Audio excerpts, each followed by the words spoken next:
অন্যান্য স্থানেও সাম্প্রদায়িক সুরসুরি হয়েছে, গণ্ডগোল হয়েছে। রাজ্য সরকার ল অ্যান্ড অর্ডার কোনো মেনটেন করতে পারে নাই, ল অ্যান্ড অর্ডার ফেল। তাই আমরা সংহতি যাত্রা নামে আমরা সারা ত্রিপুরা রাজ্যে প্রদেশ কংগ্রেস প্রোগ্রাম মোতাবেক আমরা এই প্রোগ্রামটা হাতে নিয়েছি।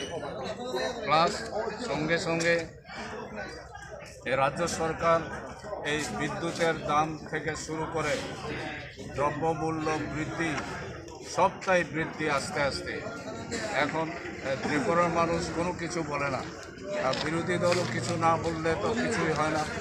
কাজেই বিরোধী দল হিসাবে আমাদেরও বক্তব্য, এই দ্রব্যমূল্য বৃদ্ধি হ্রাস করতে হবে, ইলেকট্রিক বিলও বৃদ্ধি, সমস্ত জিনিসের দামও বৃদ্ধি হচ্ছে। আর কেরোসিন তো বন্ধ, কেরোসিন তো দেওয়া হচ্ছে না। এই কেরোসিন পয়সা এই যে এটার সঙ্গে সঙ্গে এডিসিতেও কিছুই নাই।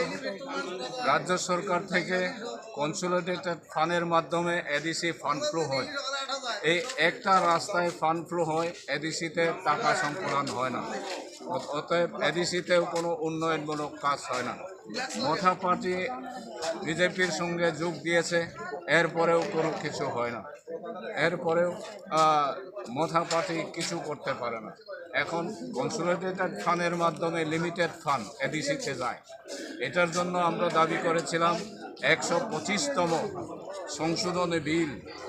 ডক্টর মনমোহন সিং লাস্ট মন্ত্রিসভার আগে এটা সারা উত্তর পূর্বাঞ্চলে প্রস্তাব পাঠিয়েছিল 125তম সংশোধনী বিল।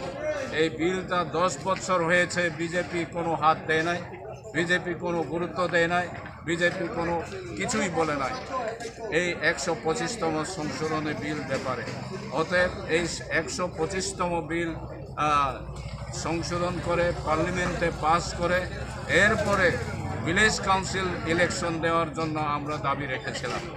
কারণ এই 125তম বিলের মধ্যে ত্রিস্তর পঞ্চায়েত চালু আছে, ত্রিস্তর পঞ্চায়েত আইন আছে।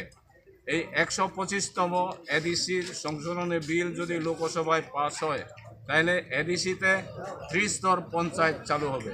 ত্রিস্তর পঞ্চায়েত চালু হওয়ার পরে যদি এডিসি ইলেকশন হয়, তাহলে এডিসি ভিলেজ কাউন্সিল ইলেকশন এডিসির বেনিফিট হবে, এই আমরা দাবি করেছিলাম। কিন্তু 10 বছর হয় বিজেপি গভর্নমেন্ট কিছুই করে নাই, কিছুই দেখে নাই। এই 125তম বলে আইনকে এখন হিম করে আছে। কাজে এই সমস্ত কারণে শান্তি সম্প্রীতির জন্যে আমরা ত্রিপুরা প্রদেশ কংগ্রেস রাস্তায় নেমেছে। এই সম্প্রীতি মিছিল মাধ্যমে আমরা এই সমস্ত প্রচার করছি। এই সংহতি পদযাত্রার মধ্য দিয়ে রাজ্যবাসীর উদ্দেশ্যে কী বার্তা দিতে চাইবেন? এই সংহতি পদযাত্রার মধ্যে রাজ্যবাসীর কাছে আমি এইটাই আহ্বান রাখবো, আগামী দিনে এই সাম্প্রদায়িক বিজেপি সরকারকে উচ্ছেদ করে গণতান্ত্রিক সরকার, কংগ্রেস সরকারকে আনার জন্য জনগণকে আমি আহ্বান রাখছি। ধন্যবাদ। ধন্যবাদ।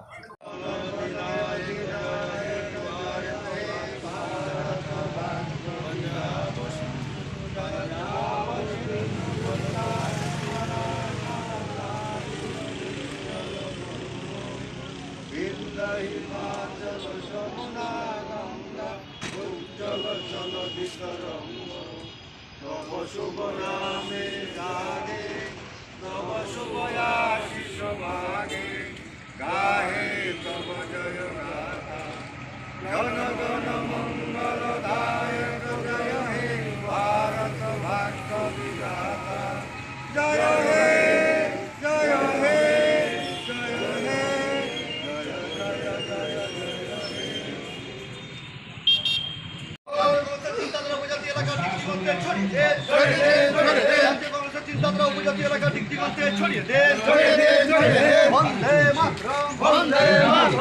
শিক্ষা, স্বাস্থ্য এবং সার্বিক উন্নয়নে মানুষ প্রতিশ্রুতি এবং বাস্তবে ফারাক দেখছেন, তা প্রতিদিন এক জ্বলন্ত ইস্যু হয়ে উঠছে। সম্প্রতি রাজ্য জুড়ে যে বন্যার ভয়াবহতা দেখা গেল তা মোকাবিলা করার ক্ষমতা পর্যন্ত